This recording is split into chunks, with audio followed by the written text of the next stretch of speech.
Kami, mga retiradong opisyal ng AFP at PNP, mga kasapi ng UP Vanguard at mga nag-aalalang mamamayang Pilipino na nagbabayad ng buwis ay mahigpit na nananawagan ng iyong agarang pagbibitiw bilang kinatawan niyang unang distrito ng Leyte at bilang Speaker ng House of Representatives dahil sa mga sumusunod na dahilan.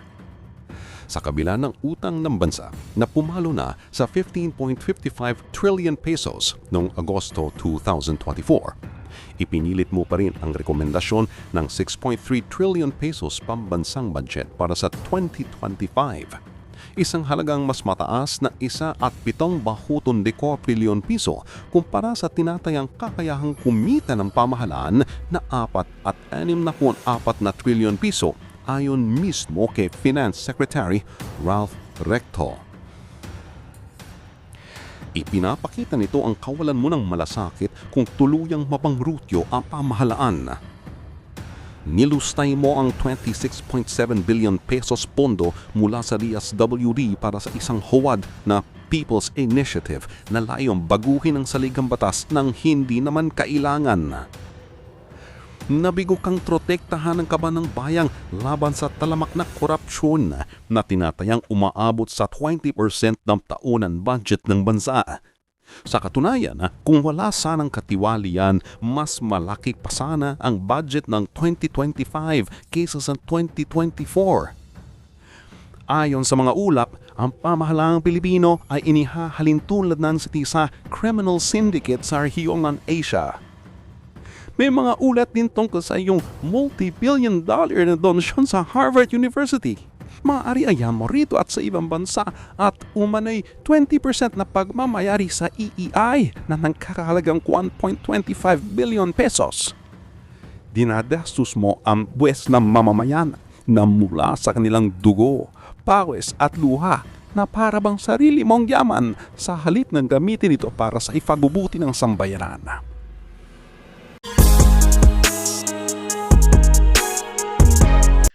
Sa mainit na sitwasyon natin ngayon dito sa grabing korupsyon, at ang mamamayan ay talagang galit na, isa pa sa sektor na galit na rin ay itong mga nasa AFP at PNP. Siyempre, yung mga nasa aktibong serbisyo pa, ibig sabihin active pa sa service, hindi sila pwedeng maging aktibo sa paghahayag ng kanilang nararamdaman sa ngayon. So, sa hanay o sa sektor ng mga military at pulisya, ang nagiging vocal na nagsasalita kapag may mga maiinit na issue ay yung mga retirado na nilang mga opisyal. At itong mga retired officers ng PNP at ng AFP, mayroon silang association. Mayroon silang association. Ngayon, may kumakalat na statement umano ito ng mga retiradong officials ng AFP at PNP at sila'y nananawagan na mag-resign na. Ibig sabihin, umalis na sa pwesto itong si Speaker Martin Romualdez. Bakit si Martin Romualdez ang pinag-iinitan nila? Naniniwala kasi sila na si Romualdez na. Alam nyo, may mga nagsasabi pa nga na ang totoong presidente ng Pilipinas nagpapatakbo si Romualdez. Mas makapangyarihan daw si Romualdez kaysa kay PBBM. Si PBBM daw parang nominal na presidente, siya lang yung nakapangalang presidente pero ang nagmamaniobra daw talaga at nagpapatakbo ng bansa itong si Romualdez. Kaya pag sa usapin nitong mga budget, itong mga insertions, si Romualdez daw niyan. Kaya ngayon dahil mainitan tong issue ng mga anomalya, ang tinuturo nilang pasimuno nito ay si Romualdez. At gamit naman ni Romualdez si Saldico. Kaya nananawagan sila ngayon kay Romualdez. Pananagutan di umano ni Romualdez itong mga anomalyang ito. Kaya si Romualdez yung tinutumbok nila na dapat papanagutin, kaya dapat mag-resign na ito. Anyway, ito yung balita, mga kabunyog. Basahin ko muna. Pero alisin ko yung title natin para makabuelo tayo sa pagbasa. Yan. Ito kasi yung balita, mga kabunyog. Sabi dito, ang balita ngayon, we want you out now. Yan yung title ng We want you out now. Yan yung title. Retired AFP at PNP officers nananawagan ng agarang pagbibitiw ni Romualdez. Actually, ang nagbahagi nito si Bato de la Rosa. Yan. Ibinahagi ni Senator Bato de la Rosa ang isang matinding open letter na ipinaabot ng mga retiradong opisyal ng Armed Forces of the Philippines, AFP at PNP, kasama ang mga UP Vanguards at mga nagmamalasakit na mamamayan. Ang kanilang panawagan, agad na magbitiw si House Speaker Martin Romualdez bilang kongresista ng unang distrito ng Leyte at bilang pinuno ng mababang kapulungan. Ito yung laman. Open letter to Speaker of the House of Representatives, Congressman Martin Romualdez. Ito yung laman ng letter. Dear Speaker Romualdez. So yan basahin natin. Basahin natin. We, the undersigned AFP and PNP retired officers, UP Vanguards and concerned Filipino citizens and taxpayers demand that you immediately resign as Congressman of the 1st District of Leyte and Speaker of the House of Representatives because of the following reasons. So ito yung mga sinasabi nilang rason o dahilan. 1. With the 15.589 trillion pesos national government debt as of August 2024, you do not care at all if the Philippine government would become bankrupt sooner or later because you have recommended a 6.352 trillion pesos budget for 2025 against a 2025 projected supportable national revenue of 4.64 trillion pesos according to Finance Secretary Rafael Recto, or a deficit of 1.712 trillion pesos. You squandered 26.7 billion pesos from the AKAP of the SWD on a fake people's initiative to unnecessarily change the Philippine Constitution. Ayan.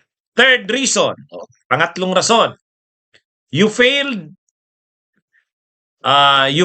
to safeguard our taxes against corruption that eats about 20% of our annual budget.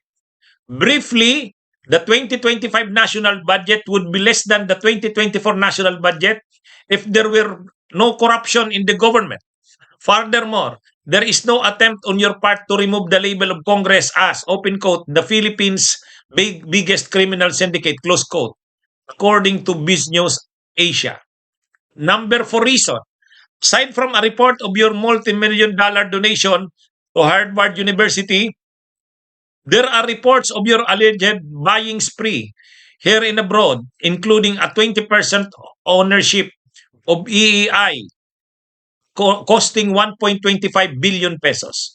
Under your leadership in the House of Representatives, you have been spending the taxpayers' money paid by our blood, sweat, and tears as if you own the Philippine government. Based on the foregoing observations, we want you out of the House of Representatives now. Yan po yung kumpletong laman ng kanilang statement di umano. Ngayon mga kabunyog, anong masasabi natin dyan? Anong masasabi natin dyan? Ayan, basahin ko nga muna. Tingnan ko nga ang comment ng ating mga viewers. Ayan sang-ayon si Argo. Anyway, ang malinaw dito mga kabunyog, mga kababayan, hindi si Marcos ang tinatarget nila. Kung titingnan natin yung statement na yon na binasa natin, ang lumalabas, alam nila na hindi si PBBM ang tinatarget nila. So, kumbaga, sa tingin nila, ang dapat nasisihin sa mga problema ng bansa, hindi si PBBM, kundi si Martin Romualdez. Kumbaga, ang pananaw nitong mga pumirma dito sa statement na ito, ang dapat nating tumbukin ay si Romualdez kasi siya talaga yung nagpapatakbo ng bansa, hindi naman si Marcos. Parang ganun yung linya eh. At nakikita nila na si Romualdez ay maraming ginawang kapalpakan na siyang dahilan ng mga problema ng bayan. So parang sa kanila, kahit itong mga nararanasan natin ngayon na korupsyon, itong mga pinag-uusapan ngayong katiwalian, itong mga problema sa insertions, kay Romualdez yan. Yan yung tinitingnan nilang dyan. O ngayon, so tama ba itong sinasabi ng mga retired di umano ng mga PNP at AFP officers? Ako ganitong masasabi ko niyan. Ako, kilala niyo ako mga kabunyog, mga kababayan. Ako lagi kong sinasabi, si Romualdez talaga, politiko yan eh. Speaker yan ng Kamara. Ikaw ang pinakapinuno ng lahat ng mga pinakatrapong politiko sa bansa. Ha? Kumbaga, nasaan ba? Anong sangay ng ating gobyerno makikita mo yung mga pinakapolitikong trapo o dynasty, yung mga political dynasty. Makikita mo yan sa mga kongresista. Nandyan yan sa kongreso. Imagine niyo 315 yan. 315 yan na kongresista. Mayroon diyang mga matitino, tulad siyempre ng mga party list na matitino. Pero kahit ang mga party list, yung 64 na party list, halimbawa, yung 64 na yan, mga ano lang dyan, siguro, 10 lang dyan ang matino, hanggang 15 siguro. Karamihan din dyan, mga corrupt na rin, na mga politiko. Yang mga party list. Lalo na yung mga congressman ng mga distrito, mga political dynasty rin yan, mga corrupt din yan, mga kurakot. Kaya talaga naman, ang Kamara o ang House of Representatives, yan talaga ang pugad ng mga buwaya, ika nga. Ang pinaka-leader niyan, si Martin Romualdez.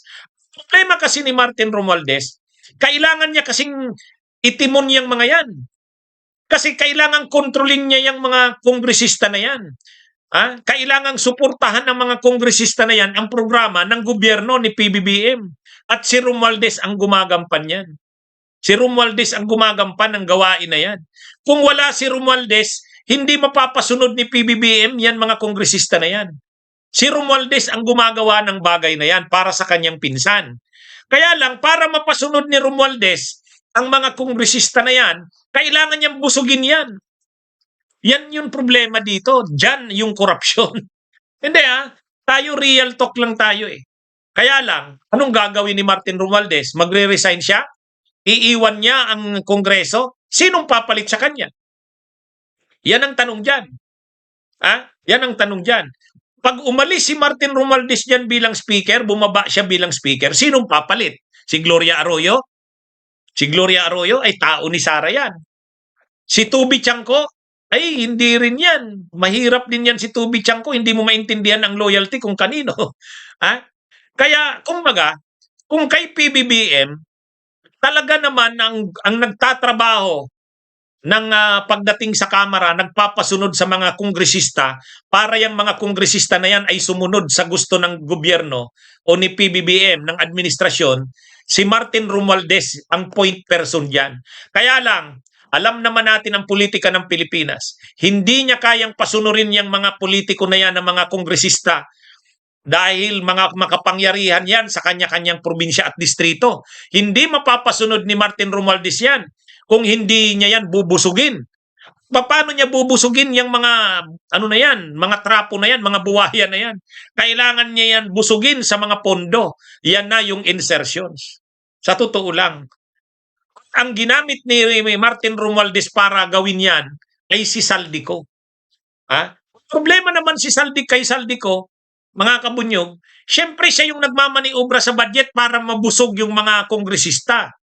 Pero siya rin siyempre, alam nga namang siya kunti lang. Kailangan marami sa kanya. At sa katunayan, napakarami. Dito na ngayon nangyari yung grabe. Talagang nakakasukang korupsyon. Yan ang totoo mga kabunyog. Kaya lang, sa isang banda rin,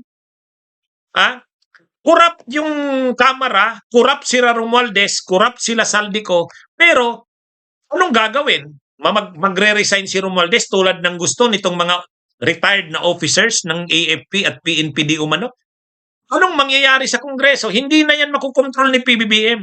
At kapag na hindi na yan nakontrol ni PBBM, sino na? Baka ma-impeach pa si PBBM dyan. Kasi hindi niya nakontrolado. Kung na-impeach si PBBM, sino papalit sa kanya? Si Sara? Yan yung problema dyan. Yan yung problema dyan. Ngayon, itong grupong ito ng mga retired PNP at AFP officers, kung alam ko, mayroong ganitong mga grupo na ang gusto nila, kapag napababa ang presidente, sila, may pinupropose silang civilian military junta eh.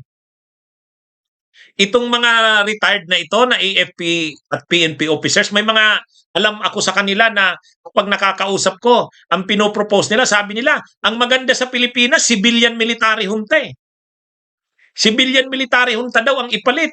So ibig sabihin, itong retired AFP at PNP officers na ito, ang iba dyan, Duterte. Pero ang iba din naman dyan, hindi naman Marcos, hindi rin Duterte. Pero parang pinopropose na nila sa Pilipinas, kumbaga grabe na ang nangyari sa Pilipinas, bakit hindi itry na parang katulad ng Myanmar, military junta. Pero dahil ayaw natin ng purong military, di haluan ng civilian. Kaya civilian military junta. Problema dyan, sino ba sila? Hindi naman nagpapakilala eh. Basta na lang ba natin susuportahan yung mga civilian military junta na yan? Hindi naman natin alam kung sino sila eh. Silang mamumuno, pero sino ba sila? May kilala ba kayo? At saka, anong garantiya natin na hindi rin sila mag-aabuso? Yan ang masama dyan. Kaya anyway, ako maririnig nyo sa paliwanag ko. Valid yung mga observations nila. Totoo namang grabe ang korupsyon. Totoo rin naman na si Martin Romualdez sa sila Saldico talagang grabe ang pananagutan niyan sa korupsyon. Kaya lang, anong gagawin? Tanggalin si Romualdez? Makontrol pa kaya ni Marcos ang Kamara? Ang mga kongresista? Mahirap, mabigat yan. Baka ang dumating yan, ma-impeach pa siya kasi hindi niya nakontrolado. Ito namang si Martin Romualdez, ginagawa niya yung trabaho niya na makontrol ang mga kongresista. Ang problema, para makontrol niya yung mga yan, kailangan niyang busugin yan. Nandyan yung korupsyon. Kaya ang hirap talaga ng sitwasyon ng bansa natin. Ako hindi ko sinasang-ayunan ang korupsyon ni Romualdez, pero yan ang reality. Real talk lang tayo.